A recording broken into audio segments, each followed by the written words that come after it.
Rajahmundry urban rural pastors association Christian burial ground advisory committee సంయుక్త ఆధ్వర్యంలో స్థానిక లాలా చెరువు శాంతి మందిరంలో అధ్యక్షుడు బిషప్ పొన్నమాటి బాబ్జీ ఆధ్వర్యంలో బుధవారం జనరల్ బాడీ సమావేశాన్ని నిర్వహించారు.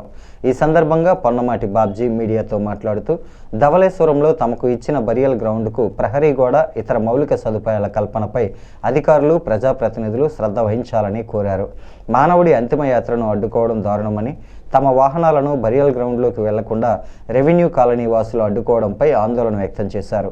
తమకు 2023లో ప్రభుత్వం అక్కడ బరియల్ గ్రౌండ్ స్థలం కేటాయించిందని, ఇప్పటి వరకు 910 మందిని అక్కడ సమాధులు నిర్మాణం చేయటం జరిగిందన్నారు. ఇప్పుడు రెవెన్యూ అధికారులు తమ వాహనాలను అడ్డుకోవడంతో పాటు బరియల్ గ్రౌండ్ స్థలంలో రోడ్లు నిర్మాణం చేయడం పట్ల అభ్యంతరాన్ని వ్యక్తం చేశారు. ఈ విషయాన్ని సీఎం చంద్రబాబు, మంత్రి నారా లోకేష్, రూరల్ ఎమ్మెల్యే గోరంట్ల బుచ్చయ్య చౌదరి దృష్టికి తీసుకుని వెళ్తామన్నారు.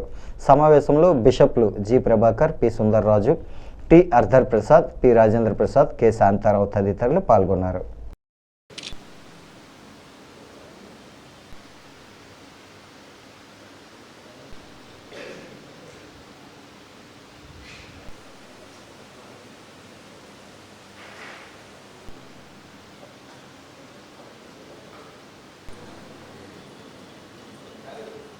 ఓకేనా?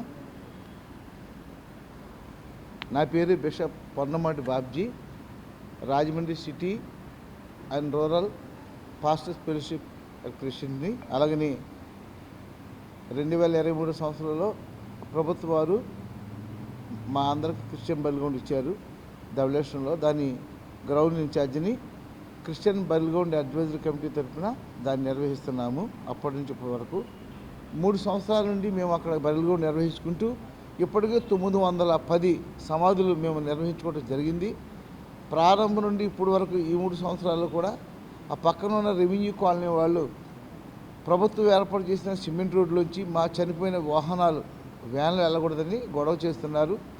మా స్థలంలో మేము ఆ సెక్యూరిటీ కోసం, సమాధులు సెక్యూరిటీ కోసం రాత్రికాల సమయంలో ఎటువంటి మరి అరాచకాలు జరగకుండా ఒక గేటు కూడా వేసుకోబోయాం. ఈ సంవత్సరం ఫిబ్రవరి నెలలో దాన్ని కూడా రెవెన్యూ డిపార్ట్మెంటు, మాజీ రెవెన్యూ డిపార్ట్మెంట్ అధికారులు అక్కడ గృహాలు కట్టుకుని ఈ రోడ్డు పక్కన మీరు వేయొద్దు, మీరు గేట్ వేస్తే ఇది పర్మనెంట్ రోడ్డు అయిపోద్ది, మీకు ఈ రోడ్డు కుదరదు, మేము రానవు అని వారంటే మేము నివారించాం, ప్రార్థన చేస్తున్నాం. ఈరోజు సమావేశం కూడా ప్రార్థన చేసుకుంటానికి మేము ఏర్పాటు చేసుకున్నాం. మట్టి రోడ్డు వేస్తే ఆ మట్టి రోడ్డులో మా వ్యాన్లు వెళ్ళాలి. సిమెంట్ రోడ్డు మట్టి రోడ్డు వేస్తే మరి వ్యాన్లు తిరగబడిపోతాయి. ఒక మనిషి చనిపోయినప్పుడు ఒక వ్యాన్ మీద మేము వస్తాం. అలాగే హిందూ సోదరులు, క్రిస్టియన్ సోదరులు, ముస్లిం సోదరులు వాహనాల మీద ఏ రోడ్లు అయితే వెళ్ళమంటారని మేము అడిగినప్పుడు మాకు ఎటువంటి సమాధానం చెప్పట్లేదు. 3 సంవత్సరాల నుంచి చుట్టూరు కాంపౌండ్ వాళ్ళు ఏమన్నాం, అక్కడ ఉన్న శారదానగర్, అలాగనే ఆ యొక్క మరి రెవెన్యూ కాలనీ, టిట్కో హౌస్ నివాస ప్రాంతాలకు అడ్డు లేకుండా, సమస్యలు లేకుండా చుట్టూరు కాంపౌండ్ వాళ్ళు ఏమినప్పుడు గోరంట్ల బుచ్చయ్య గారు శాసనసభ్యులు వచ్చి 10 లక్షలు దానికి గ్రాంట్ చేసి ఆయన ఖచ్చితంగా క్రిస్టియన్ మైనారిటీ నుంచి నిధులు తెచ్చి ప్రహారీ గోడ కడతారని చెప్పారు, వాగ్దానం చేశారు.